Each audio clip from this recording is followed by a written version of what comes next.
بسم اللہ الرحمن الرحیم۔ رب ذوالجلال کے بابرکت نام سے شروع کرتا ہوں جو دلوں کے راز خوب جانتا ہے۔ تمام ناظرین کو روحیل وائس چینل میں دل کی گہرائیوں سے خوش آمدید اور محبتوں بھرا السلام علیکم۔ بادشاہ اور جن زادی ملکہ، حصہ اول۔ جیسا کہ ہم سب جانتے ہیں، اس کائنات میں دو مخلوقات ایسی ہیں جن سے حساب کتاب ہوگا اور جن سے دوزخ اور جنت کو بھر دیا جائے گا۔ ایک تو اشرف المخلوقات خاکی مخلوق اور دوسرے ناری مخلوق یعنی کہ جنات۔ اسی طرح دنیا میں ازل سے لے کر ابد تک دو قوتیں آپس میں برسر پیکار ہیں، نیکی کی اور بدی کی۔ ناری اور خاکی مخلوق کے اندر نیکی اور بدی دونوں کی طاقت رکھتی گئی ہے۔ اگر نیکی بدی پر غالب آ جائے تو خاکی اور ناری مخلوق دونوں فرشتوں سے بڑھ کر ہیں، اور اگر بدی نیکی پر غالب آ جائے تو چاہے خاکی مخلوق ہو یا چاہے ناری، دونوں دوزخ کا ایندھن بنیں گی۔ لیکن خاکی مخلوق کی نسبت ناری مخلوق میں برائی کی طاقت زیادہ رکھی گئی ہے۔ ویسے تو کہا جاتا ہے نیک اور اللہ والوں کو ناری مخلوق کچھ نہیں کہتی اور ان کا انسانوں کے ساتھ میل جول نہ ہونے کے برابر ہے، مگر بعض دفعہ یہ ناری مخلوق خاکی مخلوق پر عاشق ہو کر ان کی دنیا میں آ بستی ہے اور بہت سی انہونی باتوں کا سبب بنتی ہے۔ یہی ہماری آج کی کہانی کا موضوع کلام ہے، تو چلیے دوستو کہانی کی طرف چلتے ہیں۔ پرانے وقتوں کی بات ہے، ایک نگری میں ایک نوجوان بادشاہ آباد تھا جو اپنے باپ کے گزر جانے پر انتہائی جوانی کے اوائل میں تخت و تاج کا وارث بن گیا۔ بادشاہ خوبصورت ہونے کے ساتھ ساتھ بہادر اور دلیر بھی تھا۔ شہزادی کی تخت نشینی کے بعد ماں ملکہ نے شہزادے سے شادی کی بات کی تو نوجوان بادشاہ نے عجیب و غریب شرط رکھ دی کہ وہ اس عورت سے نکاح کرے گا جس کے بائیں پاؤں کی طرف 4 انگلیاں ہوں اور انگوٹھا نہ ہو۔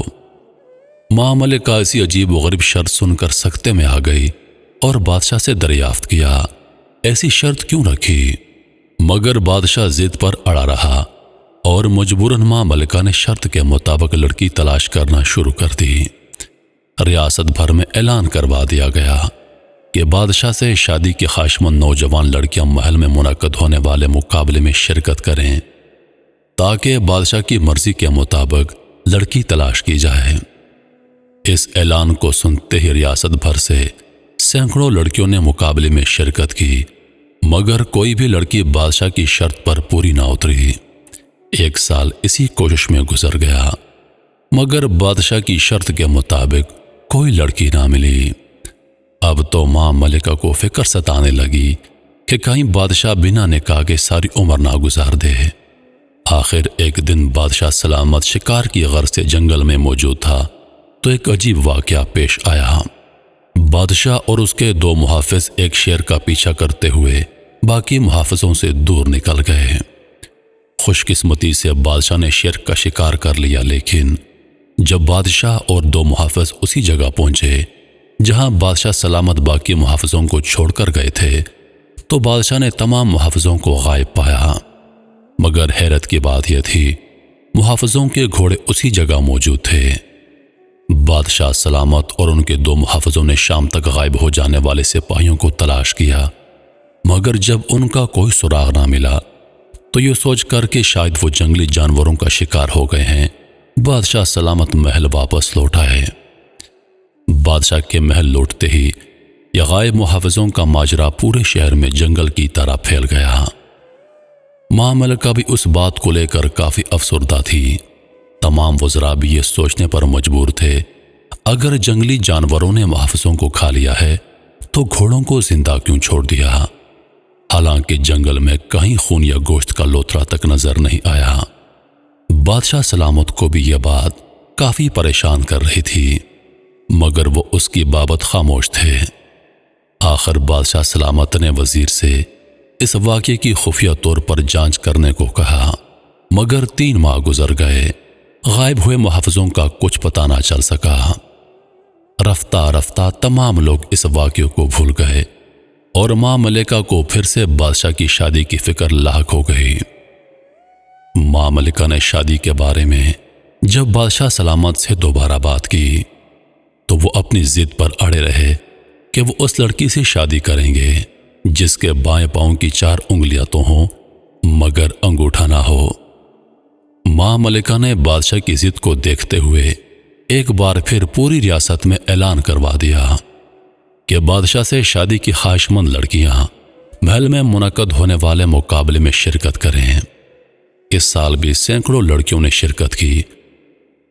منعقدہ مقابلے میں لڑکیوں کے جب بائیں پاؤں کی جانچ شروع ہوئی تو قطار میں سب سے آخر میں کھڑی نقاب پوش لڑکی کے بائیں پاؤں کی 4 انگلیاں تو تھیں مگر انگوٹھا نہیں تھا۔ خادمہ خاص نے فوراً جا کر ماں ملکہ اور بادشاہ سلامت کو یہ خبر سنائی۔ یہ خبر سنتے ہی ماں ملکہ کی خوشی کا کوئی ٹھکانہ نہ رہا اور آخر خوشی کی وہ گھڑی آن پہنچی جب بادشاہ سلامت کا نکاح اس نقاب پوش لڑکی سے کر دیا گیا۔ شادی کی پہلی رات جب بادشاہ سلامت نے دلہن کا گھونگھٹ اٹھانا چاہا تو نئی نویلی دلہن نے بادشاہ سلامت کے سامنے ایک شرط رکھ دی کہ بادشاہ سلامت کبھی بھی اپنی بیوی کو منہ سے اتارنے کا نہیں بولیں گے۔ اگر بادشاہ سلامت یہ بات مان لیتے ہیں تو دلہن شب عروسی بادشاہ کے ساتھ گزارے گی ورنہ وہ اسی وقت طلاق لے کر محل سے چلی جائے گی۔ بادشاہ سلامت اتنی معمولی سی شرط پر مسکرا دیے اور اپنی ملکہ سے وعدہ کر لیا کہ وہ کبھی بھی ملکہ کو موزے اتارنے کا نہیں بولیں گے۔ اس وعدے کے ساتھ ہی بادشاہ نے دلہن کا گھونگھٹ اٹھایا تو ان کی خوشی کا ٹھکانہ نہ رہا کیونکہ ملکہ بے حد حسین و جمیل تھی۔ شب عروسی گزارنے کے بعد بادشاہ سلامت جب اپنے کمرے سے نکلے تو انہیں محل میں پیش آنے والے واقعے کے متعلق بتا دیا گیا کہ بادشاہ سلامت کا گھوڑا محل سے غائب ہے۔ بادشاہ اس بات کو لے کر کافی پریشان ہو گئے اور اپنے گھوڑے کی تلاش میں نکل گئے مگر بہت تلاش کرنے کے بعد بھی بادشاہ سلامت کے گھوڑے کا کوئی سراغ نہ ملا۔ اس واقعے کے بعد ماں ملکہ کو یہ بات ستانے لگی کہ بادشاہ کی دلہن منحوس ہے کیونکہ محل میں اس کے قدم پڑتے ہی بادشاہ سلامت کا گھوڑا غائب ہو گیا۔ ماں ملکہ نے اپنے اس خدشے کا اظہار بادشاہ سلامت سے کیا مگر بادشاہ سلامت نے اسے دفتن خارج کر دیا کیونکہ بادشاہ ملکہ کے خلاف ایک لفظ سننے کو تیار نہ تھا۔ دوسرا حصہ جلد آ رہا ہے۔